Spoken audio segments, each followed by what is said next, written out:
جاده میوند کابل ساعت 1:45 پس از چاشت روز دوشنبه.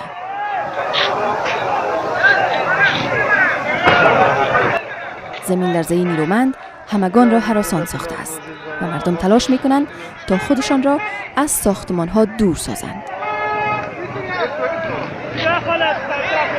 وزارت صحت عامه میگوید که در این زمین لرزه 12 تن در تخار، 8 تن در ننگرهار و 2 تن در بغلان جان باختند و 70 تن به شمول 10 کودک و 20 زن در کابل، 82 تن در ننگرهار، 40 تن در تخار و 30 تن هم در کنر زخم برداشتند.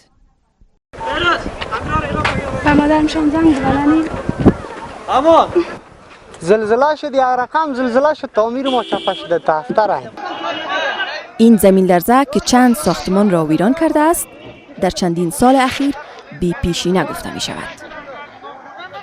تقریبا در سن 9 بودم یا 10 ساله یک زلزله امی رقمی شده بود. این بار دوم میشه. تمام امی همسایه های ما، امی دوستایی که در 4 پیر ما بود، مجموعاً کلگی در میدانی برآمدیم. امی ذکر الله توبه میکشیم، در میدانی بودیم. شماری از مکتب‌ها هم به علت این زمین لرزه دانش آموزانشان را رخصت کردند. این یک مکتب در داخل شهر کابل است که به علت شدت زلزله که باعث شکست و ریخت‌های در داخل صنف‌های این مکتب شده و نتیجه این زلزله ای بوده که بسیاری از شاگردای مکتب بسیار سراسیمه شدن، از لحاظ روحی اینا صدمه شدید دیدن. به همین خاطر این مکتب هم پیش از اینکه درسشان تمام شود شاگردا از مکتب رخصت شدند. درس میداد که یک را سر چکان شد استادا کمی قایم شد به صنفای نمیست استادا یه لکت بیشان را گفت نمی خدا نخواسته بگردم شاگردا را کر نشه بچه را زوف کرد نگه دیگه گریان میکرد.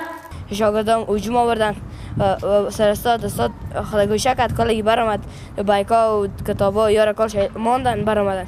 میزای ما شور خورد، ما فکر کردیم شاگردا شور میتابادن، تمام جای به زلزله شد.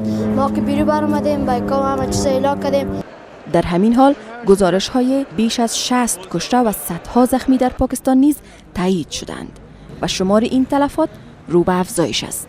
گفته می شود که بیشتر بخش‌های آسیب دیده شهرهای پشاور و اسلام آباد هستند. سقف‌های 10 خانه فرو ریختند و احتمال افزایش تلفات بیشتر است.